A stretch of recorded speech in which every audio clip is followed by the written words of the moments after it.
Semana passada, a minha fala teve uma repercussão que eu não imaginava que teria daquela forma, e foi ligeiramente distorcida. Depois o prefeito, e também uma questão técnica, que eu concordo, que é difícil de entender. Depois o prefeito soltou um vídeo que eu recomendo que assistam, que não entra em conflito com nada que eu disse. Eu preciso explicar com o número na mão, que eu passei quinta-feira à tarde o dia inteirinho, setor de setor, para pegar as informações. Então, só para entender, o que é o Fundeb? Fundeb é uma redistribuição, uma redistribuição de impostos. Uma redistribuição de impostos. Muzambinho recebe 34 milhões do Fundo de Participação dos Municípios. E tem que devolver para o governo federal, ano passado devolveu 7.339.000 reais e alguma coisa aqui para o governo federal. Esses 7 milhões nunca foi dinheiro do município. São receitas extra-orçamentárias. É como, por exemplo, o nosso recurso do INSS. O INSS desconta do nosso salário um dinheiro que nunca é nosso. Não pertence a gente, o INSS. Ele é um dinheiro que sai e entra direto. Aliás, um exemplo melhor ainda seria o FGTS, que o INSS ainda é descontado do salário. Esses 7 milhões do FPM não pertencem a Muzambinho.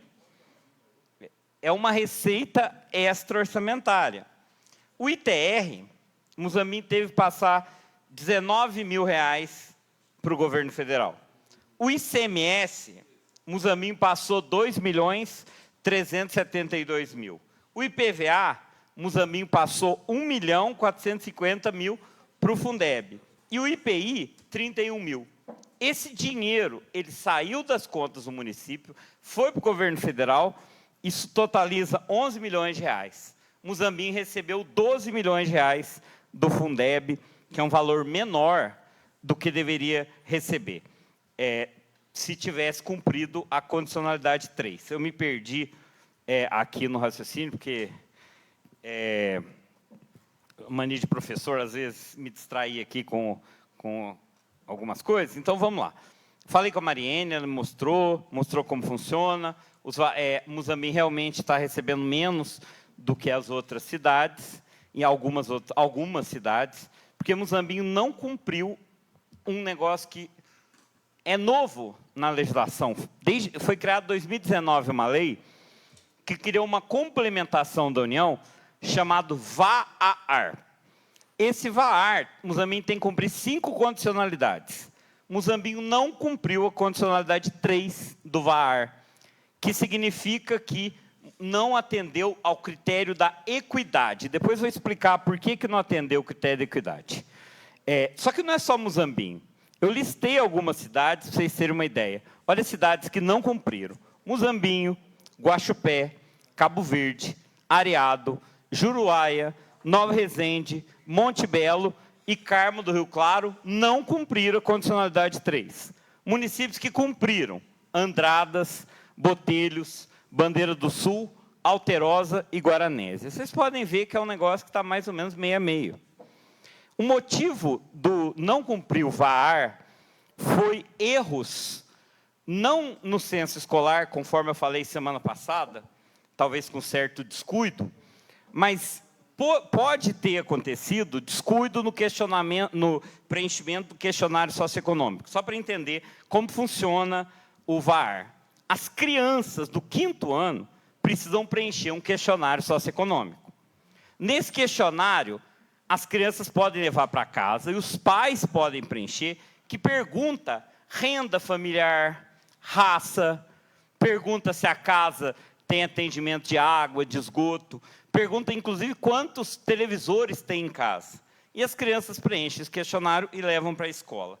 Em 2023, não teve o devido cuidado no preenchimento desses questionários pelas crianças. Porque, você imagine, tinha criança lá muito pobre, que que tinha preenchido um questionário deste ano, que tinha 5 televisores em casa. Esse ano, teve cuidado para esse questionário ser preenchido adequadamente. Quando a criança levava lá, às vezes uma criança que era negra claríssima, retinta, colocava que era branco.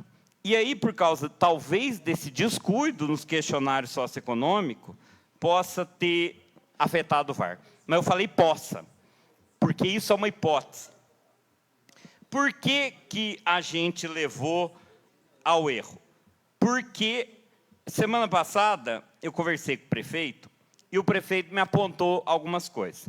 Fala assim, ó, no censo escolar do ano do VAR, que é 2023, aponta que Muzambinho tem 86% de professores formados.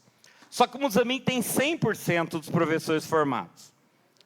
E aí, o Paulinho falou isso para mim, a Iraci falou, eu fui lá no censo e verifiquei. Na verdade, era 88% de professores formados, e não 100%. Por que que tem 12% não formados? Aí, as meninas que são responsáveis pelo centro escolar, inclusive muito responsavelmente, me deram alguns exemplos. Falou, Otávio, por exemplo, na rede municipal tem 5 professores com mestrado, só 5. Um deles é a Simone Martins, que foi secretária de Educação. Simone Martins é mestre, só que ela não tem pedagogia. Ela entrou porque ela tem magistério. Isso habilitou ela a dar aula. Só que depois ela fez letras, e depois ela fez mestrado. Então, ela entra no centro escolar como se não fosse habilitada. Não só ela, tem outros casos. Tem vários outros casos de professores formados em geografia, em matemática, em letras, que não têm pedagogia. Então, isso diminui a porcentagem lá no censo escolar para fins das estatísticas do VAR. Outra coisa... Não, mentira. Diminui, mas não afeta o VAR. Diminui as estatísticas, não afeta o VAR. Eu não sabia. Semana passada eu até falei deve.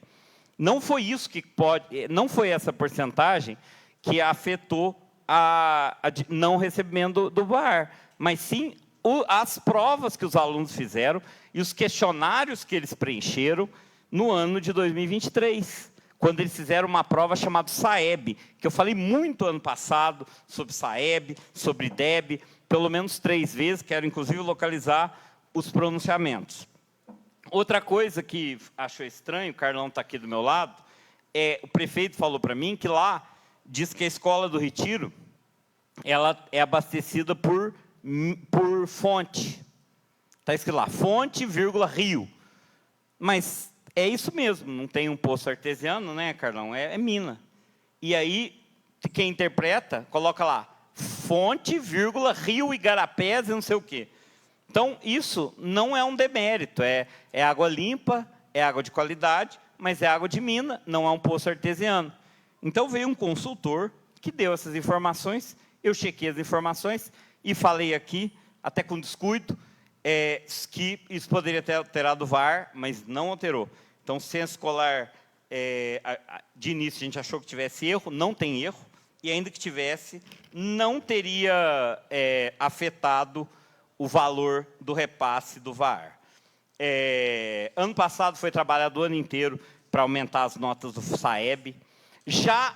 A rede já está trabalhando com as crianças do 3º ano, desde o ano passado, que vão fazer a prova ano que vem, 2027, para o recebimento de verba de 2029 e 2030. Então, desde o ano passado, a rede municipal está com bastante cuidado para garantir as verbas de 2029 e 2030. Gente, ano que vem, possivelmente, já vai estar equalizada essa questão do VAR, então não tem nenhum problema. Uma coisa que também impactou, talvez, na minha percepção e na percepção do próprio prefeito, foi que o Muzambinho recebe 12 milhões e paga 11 milhões. Guaranésia paga menos que Muzambinho e recebeu 21 milhões. Então, Guaranésia recebeu muito mais que Muzambinho, quase o dobro. Então, isso deu impacto. E só quero dizer que o que eu falei semana passada é que não diz que tem negligência por parte do governo, nem má gestão nos resultados do VAR. Não tem, foi simplesmente não atendeu a questão da condicionalidade 3, tá? E eu tinha mais coisa para falar, mas me distraí no início, depois, oportunamente, eu falo. Muito obrigado, senhor presidente.